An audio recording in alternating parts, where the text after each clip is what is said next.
शक्ति सिद्धांत अलग अलग विचारकों ने अपने जो ग्रंथ हैं या पुस्तकें हैं उसमें अलग अलग इसके बारे में बताया है। फर्स्ट इसमें आ जाएगा यूनान के सोफिस्ट विचारकों के द्वारा। अब इसमें मुख्य रूप से नाम आते हैं प्लेटो का। प्लेटो की पुस्तक है रिपब्लिक। रिपब्लिक में उसने थ्रेसिमेक्स का जिक्र किया है। प्लेटो ने थ्रेसिमेक्स का एक कथन दिया है। थ्रेसिमेक्स प्लेटो से पहले हुए थे। जैसे प्लेटो एक विचारक हैं, थ्रेसिमेक्स भी एक विचारक ही थे। थ्रेसिमेक्स ने अपनी एक पुस्तक में कहा है कि न्याय शक्तिशाली के हितों के अतिरिक्त कुछ भी नहीं है। शक्तिशाली का जो हित है वही न्याय है। माने जिसकी लाठी उसकी भैंस, जिसके पास शक्ति ज़्यादा है वो सही है और वही न्याय है। तो यहाँ भी बात क्या आ गई? शक्ति सिद्धांत का समर्थन कि राज्य के पास भी शक्ति है तो राज्य हमेशा सही है। नेक्स्ट इसमें आ जाता है चर्च गुरुओं के द्वारा। मध्यकाल में यूरोप में जो राज्य के शासक थे और जो चर्च के गुरु थे, इनमें विवाद उत्पन्न हुआ था। पीछे भी आया था ना ये।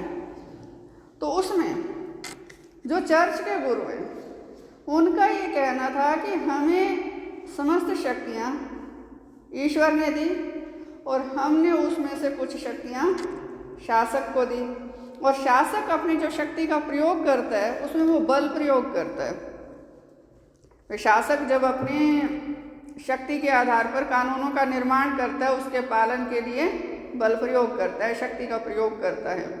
माने जो शासक है या जो राज्य है वो पार्श्विक शक्ति पर आधारित है और जो चर्च है वो दैवीय शक्ति पर आधारित है।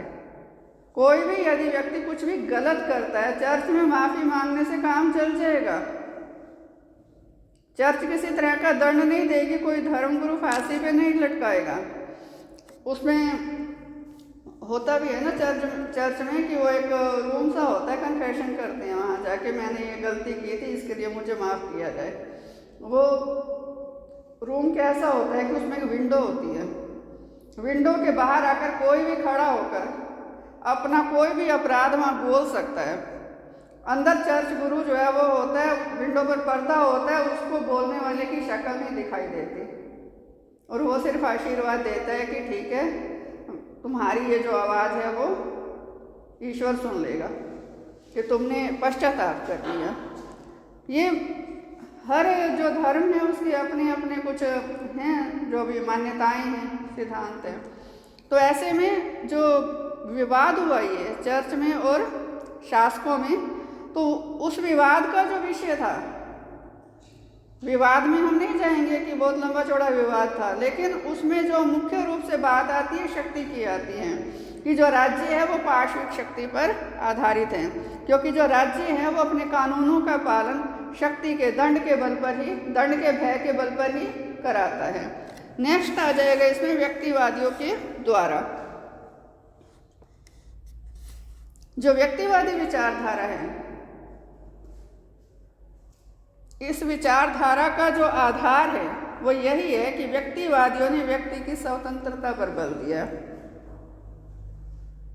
व्यक्तिवादी कहते हैं कि जो मनुष्य है वो एक विवेकशील प्राणी है। वो अपना अच्छा बुरा, पाप पुण्य, नैतिक अनैतिक सब समझ सकता है। इतना समझदार, इतना विवेकशील है जैसे कि तुम हो ना समझदार या नहीं हो? चलो अच्छी बात है, नहीं हो तो हो जाओगे। तो जो मनुष्य है वो विवेकशील प्राणी है, अपना अच्छा बुरा जानता है और अपने सारे कार्य खुद कर सकता है। राज्य कानून बनाकर व्यक्ति को निर्देश देता है कि ये कार्य ऐसे नहीं करना, वैसे नहीं करना। तो राज्य व्यक्ति की स्वतंत्रता में, व्यक्ति जब विवेकशील है अपने कार्यों को खुद करेगा, माने वो स्वतंत्र है, लेकिन राज्य बीच में कानून बनाकर उसकी स्वतंत्रता में हस्तक्षेप करता है। और राज्य का कानून जहाँ आ गया वहाँ प्रतिबंध आ गया कि ये कार्य इस तरीके से करना है, दूसरे तरीके से गैर कानूनी। कानून आ गया ना, वहाँ कानून आ गया तो प्रतिबंध आ गया। तो व्यक्तिवादी कहते हैं कि राज्य एक आवश्यक बुराई है। क्यों? व्यक्ति विवेकशील है, सारे कार्य कर सकता है, केवल 3 काम ऐसे हैं जो व्यक्ति नहीं कर सकता: जीवन और संपत्ति की रक्षा, बाह्य आक्रमण से रक्षा और आंतरिक शांति की स्थापना। ये 3 काम व्यक्ति नहीं कर सकता, बाकी सारे काम वो कर सकता है। तो व्यक्तिवादी कहते हैं राज्य आवश्यक है, इसलिए उन 3 कामों को करने के लिए बुराई है। क्यों? सारे कामों में हस्तक्षेप करता है। राज्य जरूरी तो है, लेकिन केवल 3 काम करने के लिए जरूरी है। राज्य बुरी संस्था है क्योंकि राज्य ज्यादा काम करता है और व्यक्ति की स्वतंत्रता में हस्तक्षेप करता है। तो उन्होंने ये कहा है कि राज्य एक आवश्यक बुराई है, माने बुराई तो है लेकिन इसको समाप्त नहीं किया जाना चाहिए क्योंकि ये जरूरी भी है। जो 3 काम व्यक्ति खुद नहीं कर सकता वो 3 काम राज्य करेगा। व्यक्तिवादियों ने जो राज्य का स्वरूप बताया उसके कार्यों के आधार पर वो है पुलिस राज्य। ये 3 काम पुलिस करती है: जीवन और संपत्ति की रक्षा, बाह्य आक्रमण से सुरक्षा और आंतरिक शांति की स्थापना। तो इसलिए जो व्यक्तिवादियों के अनुसार राज्य के कार्य होने चाहिए उसके आधार पर जो राज्य का स्वरूप निश्चित किया गया उसको नाम दिया गया पुलिस राज्य। तो यहाँ भी बात यही आ गई कि व्यक्तिवादियों ने माना कि राज्य स्वतंत्रता में हस्तक्षेप करता है, ज़्यादा शक्तियों का प्रयोग करता है और व्यक्ति की स्वतंत्रता को नष्ट करता है। नेक्स्ट है इसमें अराजकतावादियों द्वारा। अराजकतावादी भी यही कहते हैं कि राज्य का जो आधार है वो शक्ति है, कि राज्य के थोड़े से लोग इस शक्ति का प्रयोग करके दूसरे लोगों से अपने आदेशों का पालन कराते हैं और दूसरे लोगों की स्वतंत्रता में हस्तक्षेप करते हैं। अराजकतावादी कहते हैं राज्य अनावश्यक बुराई है। अराजकतावादी कहते हैं ऐसी जरूरत ही नहीं है किसी संस्था की। सभी जो है विवेकशील है, अपने सारे काम खुद कर सकते हैं और यदि राज्य नहीं होगा तो ज़्यादा सद्भावना होगी, ज़्यादा सहयोगात्मक वातावरण होगा और सभी अपने अपने तरीके से अपने अपने कार्य करते रहेंगे। राज्य एक अनावश्यक बुराई है, बुरी संस्था है क्योंकि ज़्यादा शक्ति का प्रयोग करता है, अनावश्यक है माने इसकी ज़रूरत भी नहीं है, इसलिए इसको समाप्त कर देना चाहिए। नेक्स्ट इसमें आ जाता है साम्यवादियों द्वारा। साम्यवाद का सिद्धांत दिया था कार्ल मार्क्स ने और कार्ल मार्क्स भी यही कहता है कि जो राज्य है वो शोषण करने वाले वर्ग की या वर्गों की कार्यपालिका है।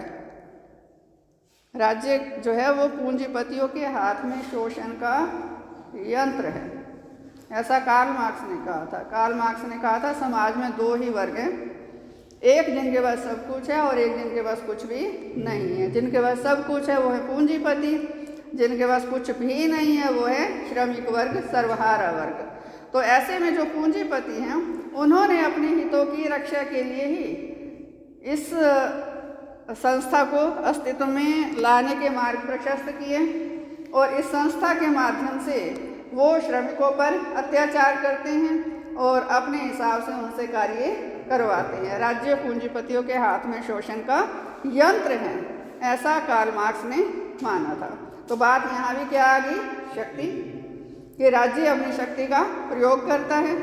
कार्ल मार्क्स ने यह कहा कि वो जो शक्ति का प्रयोग है वो किस पर होता है? मजदूरों पर और श्रमिकों पर।